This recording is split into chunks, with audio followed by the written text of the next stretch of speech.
अस्सलाम वालेकुम दोस्तों, मैं हूं मोहम्मद एहतशाम। और आज इसकी वीडियो में आपको जो इमरान साहब की मुलाकात है उनकी बहनों से, और उसके बाद इमरान खान साहब ने अपनी पार्टी के लिए क्या अहकाम जारी किए और गवर्नमेंट के ख़िलाफ़ क्या स्टेटमेंट दी और मौजूदा जो सियासी सूरत हाल है उस पर उनका क्या क्या पॉइंट ऑफ व्यू है। तो अभी हम आपको जो उनकी बहन उज़्मा खान है उनकी मुलाकात इमरान खान साहब से हुई है बहुत तकरीबन 4 हफ्तों के बाद राउंड अबाउट। और इमरान खान साहब बहुत ही ज़्यादा परेशान थे और उन्होंने कहा कि जो मेंटल टॉर्चर है वो फिज़िकल टॉर्चर से ज़्यादा ख़तरनाक है। तो चलिए हम आपको सुनाते हैं कि जी इमरान खान साहब ने क्या कहा अपनी बहन से मिलने के बाद। बहुत डिस्टर्ब और बहुत गुस्से में थे। उन्होंने बताया सेहत की बता रही हूँ कि सेहत उन्हें बेस्ट कहते हैं कि इतनी मेंटल टॉर्चर में इन्होंने रखा हुआ है उन्हें और बुशरा बीबी को। कहते हैं कि छोटे से कमरे में कहते 4 हफ्ते से किसी को मिलने नहीं दिया। मैं आखिर एक मैं ही मिली थी 4 हफ्ते पहले। और कहते ये जो फिजिकल टॉर्चर है, ये जो मेंटल टॉर्चर है, फिजिकल टॉर्चर से भी ज्यादा बुरा है। और उन्होंने कहा कि ये सारा आसिम मुनीर है, ये रिस्पॉन्सिबल है। और मैं जब इनको बताया कि मैंने इनको बताया सारा कि नौरीन न्याजी के साथ इन्होंने पुलिस वालों ने क्या किया तो बहुत डिस्टर्ब हो गए। और उन्होंने कहा कि मैं आपको जरा अच्छे अल्फाज में बताती हूँ कि उन्होंने कहा कि आसिम मुनीर के ये कहने पे ये सब कुछ इनकी जरूरत है, ये सब कुछ करने की। एक वो जहनी मरीज है, वो इस घटिया लेवल पे कहते वही सिर्फ उतर सकता है और कोई नहीं उतर सकता। कि एक इनकी उम्र देखें और आपको पता है कि कोई जेंटल सी है, कुछ करती भी नहीं है। कहते जहाँ उन्होंने यास्मीन राशिद जैसे कैंसर सर्वाइवर को रखा हुआ है जेल में, बुशरा बीबी को इतने अरसे से उनकी भी सारे विजिट्स उनके बच्चों को नहीं मिलने दिया जा रहा और कुछ ये सहूलियात में भी कमी है। तो कहते ये सिर्फ सब कुछ आसिम मुनीर के इंस्ट्रक्शंस पे हो रहा है। और अच्छा, फिर उन्होंने कुछ इंस्ट्रक्शंस दी और वो कुछ पार्टी वालों ने, क्योंकि इतने अरसे से तो आपको पता उनको मिलने नहीं दिया जा रहा, तो उन्होंने कुछ मैसेजेस दिए थे, कुछ सवालात भेजे थे उनके लिए। तो ये सलमान अकरम राजा साहब ने पूछवाया था कि पंजाब बार के बारे में, पाकिस्तान बार के जो इलेक्शन हो रहे हैं, उन्होंने बताया कि हामिद खान और सलमान अकरम राजा ये जो भी कैंडिडेट सेलेक्ट करेंगे पीटीआई यूनाइटेड होकर उनको सपोर्ट करेगी और इन्हीं के जो ये कहेंगे उसके मुताबिक सारी पीटीआई यूनाइटेड होगी इस कैंडिडेट के लिए। फिर उन्होंने अलामा नासिर और महमूद खान अचकज़ई के बारे में बताया। वो बड़े डिस्टर्ब थे। वो कहते हैं कि मैं उन दोनों की बहुत इज्जत करता हूँ और वो उनको अभी तक उन्होंने अपने पार्टी के एहलकारों को इंस्ट्रक्शंस दिए हैं कि आप सारे इंश्योर करें कि अपोजिशन नेशनल असेंबली के ये जो स्पीकर है और जो सेनेट का चेयरमैन है उनके साथ आप प्रोटेस्ट करें। आप इंश्योर करें कि उनकी नोटिफिकेशन जारी हो। खान साहब ने उनको बड़ी इज्जत करते हैं और उनको उन्होंने अपोजिशन लीडर सेलेक्ट किया और वो इस चीज़ के बारे में अभी तक शौक था कि अभी तक उनका नहीं हुआ। और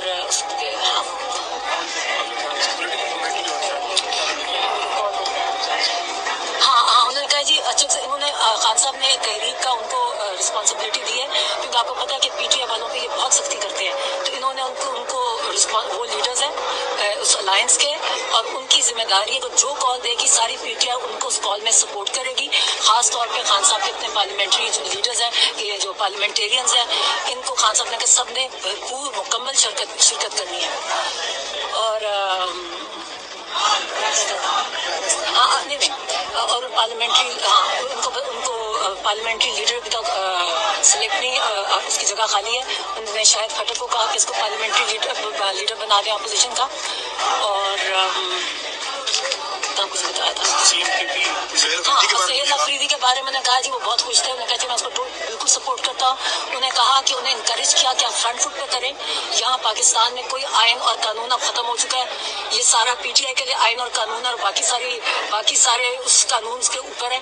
जब कोई कानून नाफिज करना तो पीटीआई पे ले आते हैं। तो उन्होंने कहा जी आप फ्रंट फुट पे करें और वो उन्हें खुश थे। उन्होंने कहा जी आप अप्रिशिएट किया और उनके लिए उन्होंने और भी पैगाम दिए जो मैं पर्सनली होंगी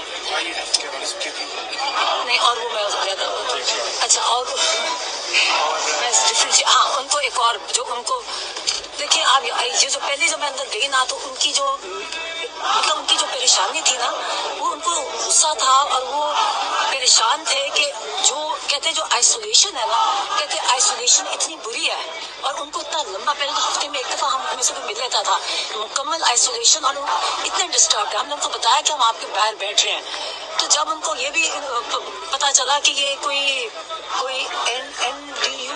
एनडीयू कोई इन जगह इस किस्म की तो और इनके पार्टी वाले अंदर किस पार्टी के लोगों ने शिरकत किया, वो इतने डिस्टर्ब हुए, कहते हैं हम इतनी तकलीफ दे जेल काट रहे हैं और जिन लोगों ने हमें जेल में डाला हुआ है, आप उन्हीं के पास जाके आप वहाँ उनके साथ सोशलाइज करें। उन्होंने कहा कि जो भी मेरे पार्टी वाले जो विकेट के दोनों साइड पे खेलेंगे, उनकी मेरे पार्टी में कोई जगह नहीं है, और उनको कहा ये मेरे पार्टी के मीर सादिक और मीर जाफर है। फिर उन्होंने कहा कि अफगानिस्तान को बड़ी तकलीफ थी, कहते हैं कि अफगानिस्तान का आपको पता कितनी दफा उन्होंने ये भेजा, हमें ट्वीट्स उनकी पिछली आप देख चुके हैं कि अफगानिस्तान में पहले इन्होंने ड्रोन हमले किया, पहले धमकियां दी, फिर ड्रोन के साथ हमले किए, फिर इनके लोगों के इतने हमारे जो पाकिस्तान में जो अरसे से रह रहे थे, उनको उन्होंने कितनी बेइज्जती से इनको अपने मुल्क से निकाला। तो कहते हैं कि ये जानबूझ के आसिम मुनीर उनको प्रोवोक कर रहा था और मकसद ये था कि इंटरनेशनली अपने आप को मुजाहिद कह सके, और उसका तब से कह रहे हैं कितने महीनों से कि अगर ये करोगे तो दहशतगर्दी बढ़ेगी।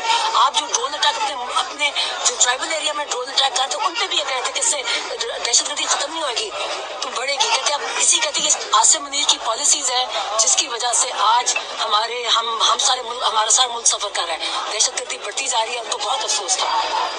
अब नहीं तो वो कहते सब कुछ इसलिए कर रहा था कि इंटरनेशनल उसको मुजाहिद कह सके, सर उनके लिए कर रहा है, उसको अपने मुल्क की कोई परवाह नहीं है।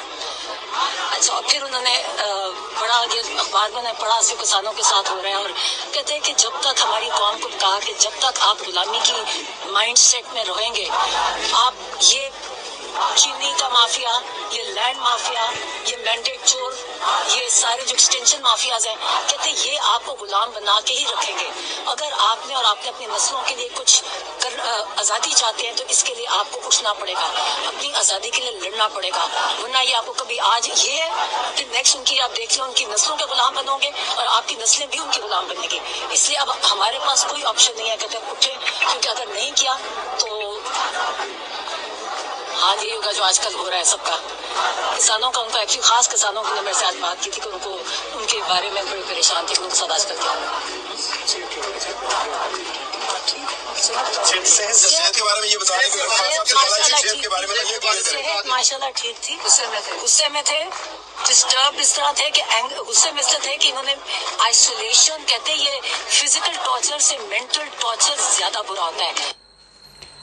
तो जी व्यूअर्स, आपने सुना जो उज़मा खान साहिबा हैं, उन्होंने जो प्रेस टॉक की है इमरान खान साहब से मुलाकात के बाद, तो जो उसमें पार्टी के लिए भी हदायत है, और जो नए पार्लियामानी लीडर हैं वो शाहिद खटक साहब को उन्होंने नामज़द किया है, और जो तहरीक जो लीडर है जिसको तहरीक कैरी ऑन करनी है उन्होंने, तो जी तो अचक ज़ई साहब का नाम दिया है तहरीक को लीड करने के लिए। और जो वकला के इलेक्शंस हो रहे हैं तो उसमें उन्होंने कहा कि जो सलमान अकरम राजा साहब हैं और अहमद खान साहब हैं जो भी कैंडिडेट फाइनल करेंगे तो सारे जो पीटीआई वाले हैं उनको सपोर्ट करेंगे। और डेफिनेटली उन्होंने सुहेल खान अफरीदी पे एतमाद का इजहार किया और वो बहुत खुश थे कि वो फ्रंट फुट पे खेल रहे हैं। और इमरान खान साहब बहुत ही ये फ़र्स्ट टाइम है कि उनकी बहनें बाहर आकर स्टेटमेंट दे रही हैं कि इमरान खान साहब बहुत ही ज़्यादा परेशान और जहनी तनाव का शिकार थे। तो दोस्तों हमारी वीडियो को लाइक करें, हमारे चैनल को सब्सक्राइब करें और हमें फॉलो करें, और कमेंट सेक्शन में लाजमी बताएं कि आप लोगों को क्या लगता है और आप लोगों का क्या पॉइंट ऑफ व्यू है इमरान खान साहब की क़यादत तन्हाई को लेकर।